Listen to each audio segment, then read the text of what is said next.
नमस्कार दोस्तों, बिहार इलेक्शन के शॉकिंग रिजल्ट के बाद एक सवाल जो सभी के मन में चल रहा है कि क्या ये इलेक्शन फेयर तरीके से हुआ है या फिर वोट की चोरी हुई है। वोट चोरी हो रहा है और तुम वोट चोर हो।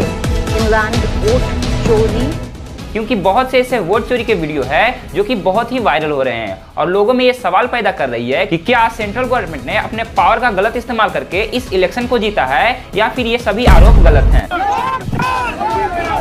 पकड़ी गई है, ये वोट चोर है। ये तो इस आरोप में सबसे पहला वायरल वीडियो आता है इलेक्शन कमीशन के चीफ ज्ञानेश कुमार का, और इस वायरल वीडियो में वो कहते हुए नजर आ रहे हैं कि टोटल रजिस्टर्ड वोटर हैं 7,42,00,000।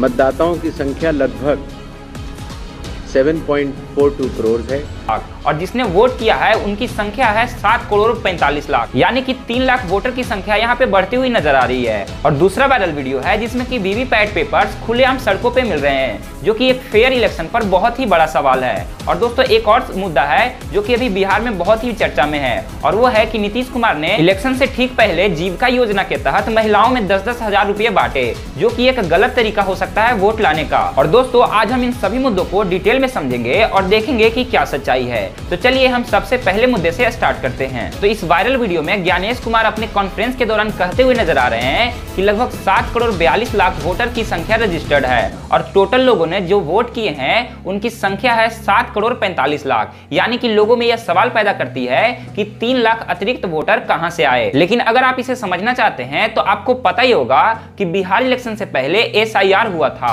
और इलेक्शन कमीशन ने बिहार के वोटर लिस्ट को रिव्यू किया था, और इस रिव्यू के दौरान इलेक्शन कमीशन ने पहले ही ड्राफ्ट में लगभग 65 लाख लोगों के नाम हटाए थे, जिसका कारण था माइग्रेशन, मृत्यु और डुप्लीकेट एंट्रीज। लेकिन साथ ही 21.5 लाख नए लोगों के नाम वोटर लिस्ट में जोड़े भी गए थे, यानी कि कुल मिलाकर 30 सितंबर को अंतिम वोटर लिस्ट में 7.42 करोड़ वोटर के नाम घोषित किए गए थे। लेकिन इलेक्शन कमीशन ने यह स्पष्ट किया है कि वह जो डेटा था वो 30 सितंबर का था और SIR के बाद वही डेटा फाइनल रोल में था। लेकिन चुनाव के नियमों के मुताबिक नॉमिनेशन से 10 दिन पहले तक नए वोटर्स का नाम जुड़ सकता है। नाम अगर छूट गया हो तो नॉमिनेशन के 10 दिन पहले तक जुड़वा सकता है। और इसी दौरान 3 लाख अतिरिक्त वोटर्स का वोटर लिस्ट में नाम ऐड किया गया और जो डेटा 7.42 पे था वो 7,45,00,000 पे पहुंच गया। तो इस मामले में तो हम इलेक्शन कमीशन पर कोई आरोप नहीं लगा सकते हैं कि उन्होंने वोट में गड़बड़ी की है। लेकिन इलेक्शन कमीशन पर दूसरा आरोप है ये वीडियो, जिसमें कि समस्तीपुर और सिवान जैसे कई जगहों पर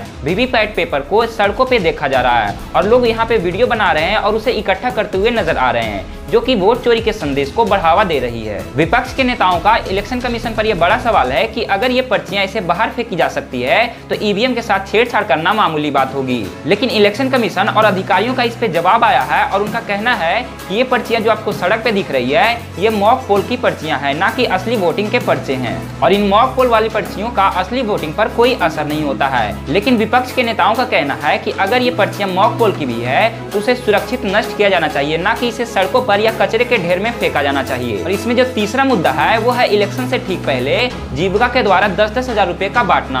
विपक्ष के नेता तो इसे सीधे रूप से वोट खरीदना बोल रहे हैं, क्योंकि जिस तरह से अनऑफिशियली लोग पैसे देके वोट खरीदते हैं, यहाँ पे ऑफिशियली वोट को खरीदा जा रहा है। दरअसल बिहार में मुख्यमंत्री महिला रोजगार योजना के तहत नीतीश कुमार ने 25 लाख महिलाओं को 10-10 हजार रुपए ट्रांसफर किया था, और ये जो ट्रांसफर है वो मॉडल कोड ऑफ कंडक्ट यानी कि MCC लागू होने के बाद की गई थी। हालांकि इसे वोट चोरी तो नहीं कर सकते हैं, पर इसे अपने सत्ता का गलत उपयोग जरूर कहेंगे, क्योंकि ये 10-10 हजार रुपए का बांटना नीतीश कुमार के जीत में एक बहुत ही बड़ा फैक्टर है। तो दोस्तों आपका इन सभी मुद्दों पर क्या राय है हमें कमेंट में जरूर बताना, और अगर आपको इसके रिलेटेड वीडियो देखना पसंद है तो हमारे चैनल को जरूर सब्सक्राइब करना। तो चलिए मिलते हैं आपको अगले वीडियो में नए टॉपिक के साथ। धन्यवाद।